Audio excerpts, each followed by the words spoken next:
Sorry. Can everybody hear me now? Yeah. So one is our socialization of really the whole Emory community to talk about these same topics that the initial working group was trying to figure out, and just to introduce faculty and also graduate students to the concepts behind open access publishing and digital publishing. It's a moving target. So many different things are happening all at once. It's very difficult for one person to keep track of it, and it's difficult, I think, for faculty to keep track of it along to students. And so through programming, we're bringing in speakers, we're hosting workshops, we're doing a variety of things to try to help explain some of these potentially complicated topics about how you take your work and put it into the digital environment. And then the second main use of the grant is, of course, the subsidies.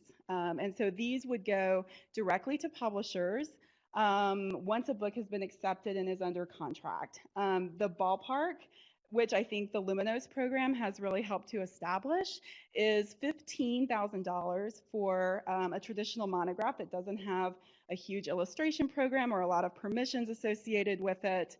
So it's not necessarily a cheap thing to do at this point. But we're experimenting with that, and we're trying to incentivize university presses that have not yet experimented with open access by providing these subsidies.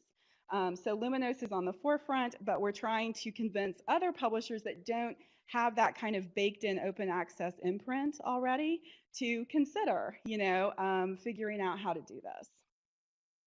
So we have a mandate of my job is to find at least 6 of these digital projects to publish by the end of 2020. But we've also here at Emory joined on to another initiative called the TOME Initiative, which stands for Toward an Open Monograph Ecosystem. And this is a collaboration among the Association of University Presses, the Association of Research Libraries, and the Association of American Universities to encourage the publication of open access monographs. And I am going to click on this because there are, I think at this point, well, this is how many. These are all of the institutions that are currently involved in the TOME initiative, and they're currently recruiting more. The commitment that all of these institutions have made is to fund 15 open access books over the course of 5 years. And I know that there are representatives from many of these institutions in the room. So if you have an idea and you would like to publish open access and your institution is listed here, go find out about it, because I guarantee they're looking for you. It's hard to get the word out. It's hard to, sometimes convince people that this is something to pay attention to. But the funding is there. Here at Emory, our funding is coming right now from the Mellon Grant. But at most of these other institutions, it's coming through the libraries and the provost's offices. So look into that if you're interested.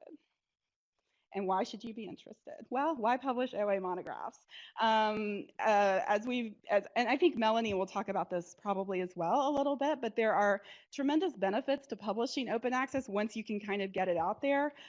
All of the data shows that it significantly expands the readership, in the views, in the downloads. They exceed what you would see in sales. So that's the simple good right there. It makes it much more accessible to students, to overseas audiences, to people who just either wouldn't have access to the physical book, or for whom cost would be a prohibitive factor. It also allows for publication in disciplinary areas with a small audience. One of the things that we're doing is to try to work with university presses, which, if you've been paying attention at all to that world, they're under significant stress, financial stress. Publishing monographs is not cheap. But their subsidies and subventions from their home institutions have dwindled over the years, at the same time that library sales have fallen. So they are very often hard pressed. They may not be able to publish as many monographs as they would like to. I think maybe that series going away is a perfect example of that, right? So they're having to make some really tough choices. The hope is that maybe these subventions will help with that bottom line a little bit.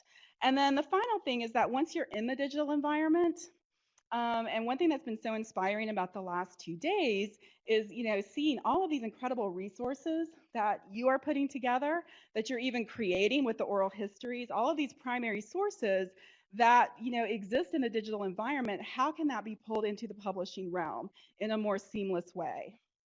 So that's the big question. Um, so there are some different ways that we're sort of defining monographs here at Emory. One is exactly what you saw 2 examples of from Cross Asia and also from Luminos, which is where you have a very traditional book that you can download, that you can look at in the browser, but that you can also output as a print book, right? That there can be a print book that's made of it. But there are a couple other platforms that I just want to call your attention to. The publishers are working on ways to more seamlessly integrate these kinds of resources. So in addition to the text, if you have multimedia resources, what can you do to prevent readers from having to jump around to a bunch of different sites? So one thing that's being developed at the University of Minnesota Press is a platform called Manifold.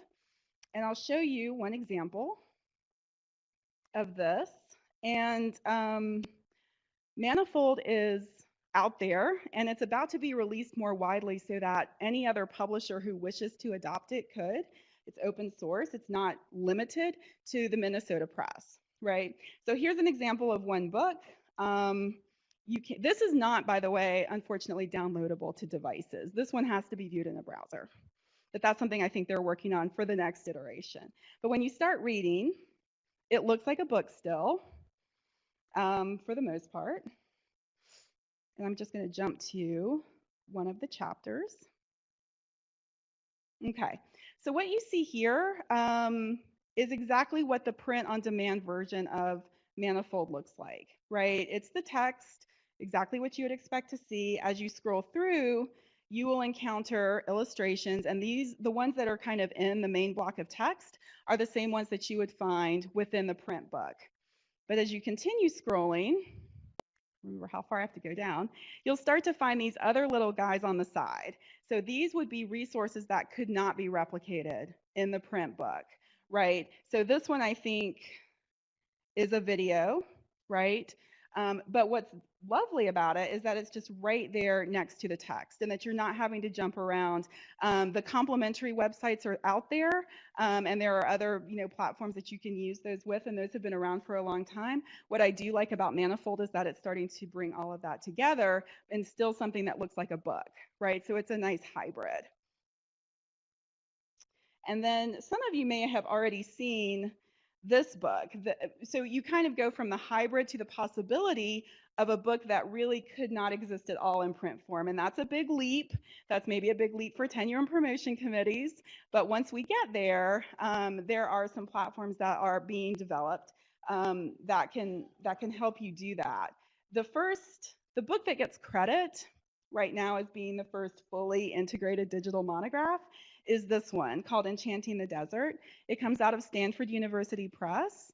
And this is something that was built on a platform that they developed in-house. So it's not one that you could go out and use. But as you enter the site, see if it comes up. It's based on a 19th century slideshow about the Grand Canyon. Has everybody already seen this before, or is this new to people? Okay, so it's based on a 19th century slideshow about the Grand Canyon, so that when you get into the book, you can actually navigate it 3 different ways. You can navigate it through the text, which is what could be replicated in a book.